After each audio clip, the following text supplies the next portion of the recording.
India और England के मुबाइन पहले टेस्ट मैच में जसप्रीत बुमराह ने सीना में वसीम अकरम का रिकॉर्ड तोड़ा था। वसीम अकरम की सीना में 146 विकेटें थी टेस्ट में, तो जसप्रीत बुमराह ने पहले दिन में 2 विकेटें लेकर 147 विकेट लेकर वसीम अकरम का रिकॉर्ड तोड़ा था। तो इंडियन क्रिकेटर कहना शुरू हो गए थे कि जसप्रीत बुमराह वसीम अकरम से बड़े बॉलर हैं।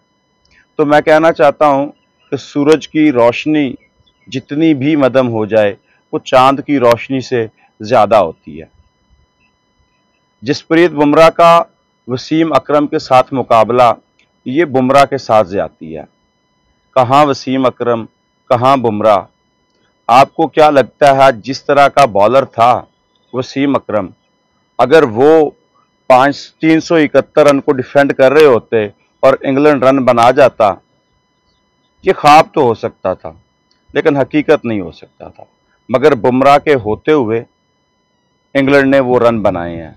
इतना बड़ा फ़र्क है टीम इंडिया की बुमराह में और वसीम अकरम में। वसीम अकरम को पता था कि एक ही ओवर में 3 गेंदें एक ही जगह डालकर कैसे बाहर निकालनी है और कैसे चौथी गेंद उसी जगह पे डाल के अंदर लानी है, कैसे बैट्समैन के दिमाग के साथ खेलना है। बल्लेबाज को भी पता होता था कि वसीम अकरम कुछ इसी तरह का बॉल फेंकेंगे कि 3 बाहर चौथा अंदर, या 3 अंदर आएंगे और चौथा बाहर होगा और एज लगेगा और सीधा विकेट कीपर के हाथ में या पहली स्लिप में। तो बुमराह ये कर पाए हैं, दूसरी इनिंग में नहीं कर पाए, क्योंकि इंग्लैंड को पता था अगर बुमराह को काउंटर कर लिया तो हमारे लिए ये मैच जीतना आसान हो जाएगा। बुमराह के साथ कोई दूसरा बुमराह नहीं है। वसीम अकरम इसलिए लीथल थे कि वसीम अकरम के साथ दूसरा डब्ल्यू था, वकार यूनुस था। जब दोनों एक ही समय एक एंड से वकार बॉलिंग करते थे, एक एंड से वसीम अकरम बॉलिंग करते थे, तो दूसरी टीम के लिए खेलना वबाले जान बन जाता था। बुमराह को अभी तक ये सहूलत मुयस्सर नहीं है। बुमराह ने जब भी डोमिनेट करना है, अकेले करना है। बुमराह ने शॉर्ट फॉर्मेट में इंडिया को बड़े बड़े टूर्नामेंट जितवाए हैं, बड़े बड़े मैचेस जितवाए हैं। अब T20 वर्ल्ड कप की अगर बात करें तो 30 गेंदों पर 30 रन चाहिए थे, मगर वो टीम इंडिया की तरफ से बुमराह ही था जिसने अफ्रीका को रन नहीं बनाने दिए, जिसकी बॉल पड़ती थी और सीधा अंदर। मार्को जेनसन जैसे बल्लेबाज को पता नहीं चला कि कब बॉल पड़ा और कब विकेट में चला गया। तो बुमराह के बड़े बॉलर होने में कोई दो राय नहीं है। आप यूं कह सकते हैं कि टीम इंडिया का सबसे बड़ा बॉलर बुमराह है। आप बुमराह का तकाबल एंडरसन से करते, आप ब्रॉड से करते, मैगरा से करते, और यार तो सीधा चौक के वसीम अकरम नाल ही कर देता। शायद ये उनके दिल में कहीं आ गया था कि यार हमेशा वसीम अकरम की बात होती है, वकार यूनुस की बात होती है, हमारे कोहली की बात होती है, हमारे सचिन तेंदुलकर की बात होती है, कभी हमारे किसी बॉलर की बात नहीं होती। तो बुमराह शायद वो बॉलर है जिसको वो कैश करवाना चाह रहे हैं। वो ये कहना चाह रहे हैं कि हाँ भाई, अगर तुम्हारे पास वसीम अकरम था या है तो हमारे पास बुमराह है। बुमराह और वसीम अकरम ये ज्यादती है बुमराह के साथ। बुमराह 5 टेस्ट मैचों में 3 टेस्ट मैच खेल पाता है अपने एक्शन की वजह से, अपनी बॉडी की वजह से, लेकिन वसीम अकरम 5 के 5 टेस्ट मैच खेलता था, क्योंकि उसका एक्शन, उसकी बॉडी, उसका जो माइंड सेट था वो प्रिपेयर इसलिए हुआ था। और टीम इंडिया, जब भी आपके पास एक ही असासा हो ना, फिर वो एक्सपोज भी हो जाए तो फिर टीम का जीतना बड़ा मुश्किल हो जाता है। पाकिस्तान के शहीनशाह अफरीदी जब पहले ओवर में विकेट लेकर देते हैं ना, तो पूरे बॉलिंग यूनिट का मोमेंटम बन जाता है। जब पहले ओवर में शहीन को चार्ज करना शुरू हो जाए तो पूरी बॉलिंग बौंतर जाती है, बुखला जाती है कि अब क्या करें, अब तो शहीन को भी मार पड़ रही है। ये वो प्लेयर है जो हमें डोमिनेट करके देता है।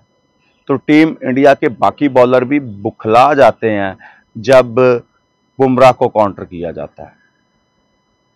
फर्क है टीम पाकिस्तान की बॉलिंग में, टीम इंडिया की बॉलिंग में बड़ा फर्क है। अब टीम इंडिया की बॉलिंग थोड़ी बेहतर हो रही है। पाकिस्तान की टीम में 3 से 4 अच्छे बॉलर हैं, फास्ट बॉलर, लेकिन टीम इंडिया को इस वक्त अगर कोई मुयस्सर है ना, अच्छी लाइन लेंथ पे बॉलिंग डालने वाला, बैट्समैनों को परेशान करने वाला, उनको ना खेलने देने वाला, इंडिया को आखिरी डेथ ओवर में इस बात की गारंटी लेकर देने वाला, हाँ यार मैं कर लूंगा फिक्र ना करे, तो वो बुमराह है। जिस दिन बुमराह नहीं चलता ना, उस दिन टीम इंडिया की बॉलिंग भी नहीं चलती।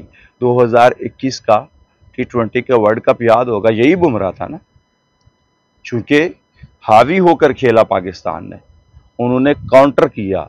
जब भी आप किसी का तोड़ निकाल लेते हैं, किसी को खेलना जानते हैं, किसी को अटैक करते हैं, तो फिर पूरा जो प्लान है ना उस बॉलर के अराउंड बना है। जैसे पाकिस्तान की बैटिंग का कभी सारा प्लान बाबर के अराउंड बनता था, बाबर डोमिनेट करेगा तो पूरी टीम डोमिनेट करेगी, बाबर डोमिनेट नहीं करेगा तो बाकी टीम भी रन नहीं बनाएगी। तो लोगों को पता होता था कि अगली मुखालिफ टीम को कि पाकिस्तान का वीक पॉइंट बाबर आजम है, बाबर की विकेट ले ली तो बाकी सारे गिर जाएंगे। टीम इंडिया का वीक पॉइंट जसप्रीत बुमराह है। जब उसको चार्ज कर लिया, क्या कृष्णा, क्या शार्दुल ठाकर, क्या सिराज, सारे ढह गए कि भाई इतनी बड़ी बला को पड़ गए हैं, ये इसको खेलना खाला जी का वाड़ा नहीं, हम किस खेत की मूली हैं। तो आपका सारा मोमेंटम टूट जाता है। हाँ, वसीम अकरम और बुमराह सिर्फ इस मुकाबले में है कि बुमराह ने अभी तक 46 टेस्ट मैच खेले हैं और वसीम अकरम ने 104 मैच खेले, आधे आधे मैच हैं। अभी तक एक भी 10 विकेटें उन्होंने पूरे मैच में नहीं ली, टेस्ट मैच में, और वसीम अकरम ने तकरीबन 10 बार ये कारनामा सर अंजाम दिया। तो वसीम अकरम के साथ मुकाबला ज्यादती है। आप ये देखें ना कि अगर हम आपके सचिन तेंदुलकर का विराट कोहली का मुकाबला खुशदिल शाह से करना शुरू कर दें, फ़हीम अशरफ से करना शुरू कर दें, तो आपको कितना बुरा लगेगा, क्योंकि उनका मुकाबला है ही नहीं। आप जसप्रीत बुमराह का मुकाबला वसीम अकरम से कर रहे हैं, इतने बड़े प्लेयर के साथ, तो ये ज्यादती है। आप कोई और बंदा ढूंढ लेते। बहरहाल इसमें कोई शक नहीं है कि टीम इंडिया की बॉलिंग की रीढ़ की हड्डी, जैसे बैटिंग की रीढ़ की हड्डी कोहली थे, वैसे बॉलिंग की रीढ़ की हड्डी बुमराह है। तो जब आपकी रीढ़ की हड्डी मजबूत हो तो फिर आप दौड़ते भी हैं, चलते भी हैं, आप एक दूसरे को, आप अपने मुखालिफ को तड़ियाँ भी लगा लेते हैं। तो अपनी रीढ़ की हड्डी को और मजबूत कीजिए, जो गुजर गया उसके नहीं, जो आने वाले हैं उनके साथ उसका तकाबुल कीजिए।